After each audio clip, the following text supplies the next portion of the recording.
Unsettled weather, according to the WVTT Severe Weather Action Team. We'll be looking at a low temperature of 63 degrees tonight. Complete weather details follow news here on WVTT. WVTT's top international news story: protesters in the Ukraine are keeping up the fight against a controversial new language law. The bill boosts the status of Russian to an official regional language, and many see this as a sign their country is moving too close to their former Soviet master. Demonstrations have been underway for 2 weeks, and Matthew Chance reports from Kiev. They see themselves as fighters for a national cause. Ukrainian hunger strikers protesting a new language law they say undermines their mother tongue. Oksana, a PhD student from Kiev, told me she hasn't eaten for 10 days. She feels sick and weak, she says, but it's worth it. Why are you putting yourself through this? I'm putting myself through this because I feel that this is a critical moment not only for Ukraine but also for me.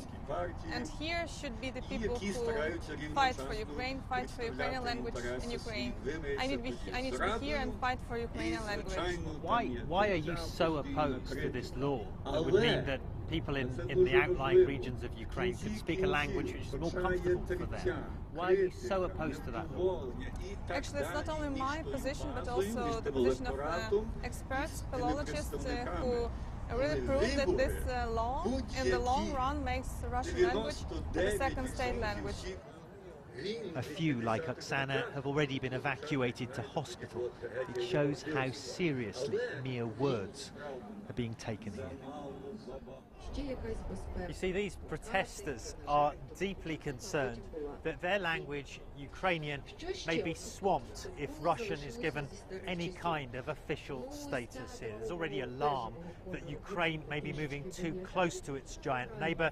The language law, they say, is just another step. Anger at what many Ukrainians see as growing Russian influence has already spilled out. These were the violent scenes in Parliament when the government extended a controversial Black Sea port lease to the Russian Navy. There was fighting when gas prices were agreed with Moscow too, and when the language law passed. Now divisions are again being exposed. At this protest next to the hunger strikers, supporters of the language law engage in heated debate with its opponents. More than a third of Ukrainians, according to official figures, don't use Ukrainian at all. Most are ethnic Russians and welcome increased regional status for their native tongue. That's our right to speak any language what we want.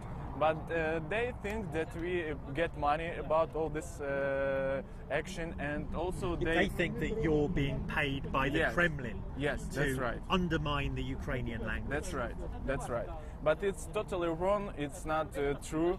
We're standing because we have our own point of view, and we want to say about all Ukrainians that we have to be peaceful to each other.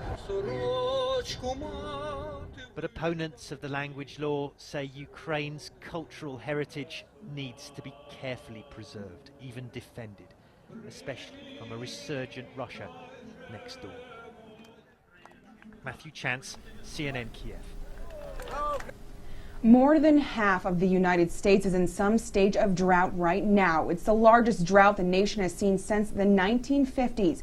It's prompted disaster declarations in 26 states and a series of emergency conservation measures. Ed Payne reports.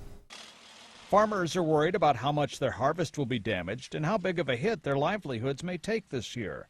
A USDA expert says a smaller corn harvest could drive up the cost of animal feed made from corn. That would lead to higher meat and dairy prices for consumers. Cornmeal, corn syrup, and ethanol prices would also rise. In Arkansas, the co-owner of a locally grown produce store hopes to maintain his prices.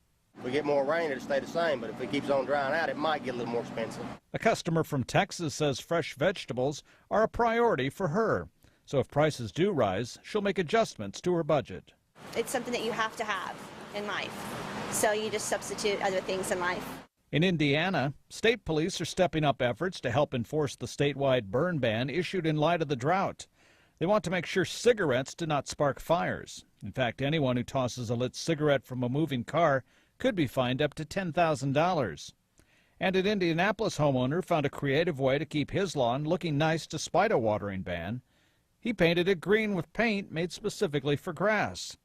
The paint job is expected to last between 3 and 6 months. I'm Ed Payne reporting. Prosecutors here in New York say they've uncovered a national underground market for prescription drugs. Some of the most expensive medications to treat things like HIV, schizophrenia, and asthma were dispensed to Medicaid recipients, usually at no cost, who then sold them on the black market, according to officials. Court records say the drugs ended up at pharmacies and eventually into the mouths of unsuspecting consumers all over the country.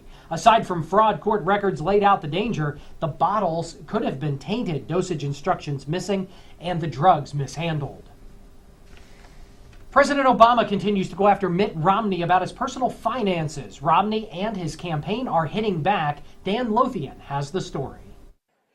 It won't help create jobs, and it won't ease the pain of homeowners stuck in upside-down mortgages. But the Obama re-election campaign is convinced that questioning Mitt Romney's finances and private equity resume is legitimate. Answers that voters deserve. That is hardly a personal attack. That goes to the rationale for his candidacy. So in 2 places at once, Texas in person, Pennsylvania on TV, the president launched a blistering attack on his opponent. First on his time at Bain Capital. Made money investing in companies that have been called pioneers of outsourcing. I don't want pioneers of outsourcing in the White House. I want somebody who believes in insourcing. Then in the new ad on releasing more of his personal taxes. Makes you wonder if some years he paid any taxes at all. We don't know because Romney has released just 1 full year of his tax returns.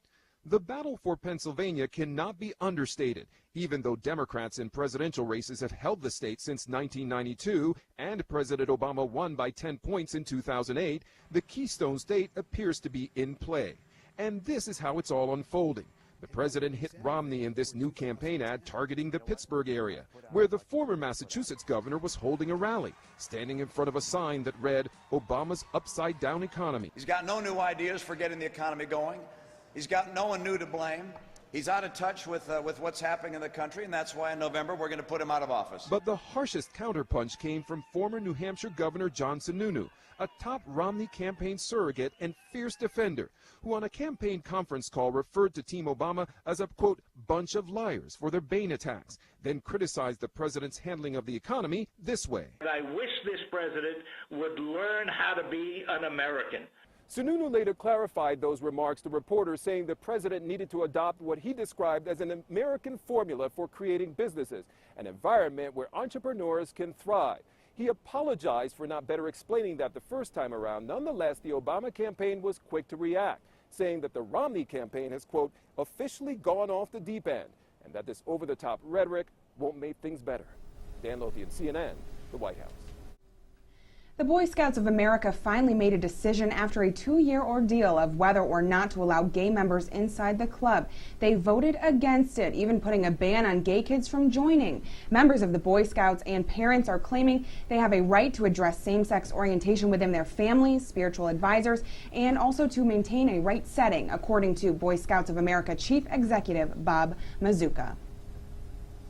Penn State's president is speaking out about the sex scandal that has rocked the university. Rodney Erickson says the most troubling aspect is knowing that not enough was done to protect children. John Clay has the story. President Rodney Erickson has no dispute with any of Louis Freeh's allegations and believes the university needs to take full responsibility at all levels.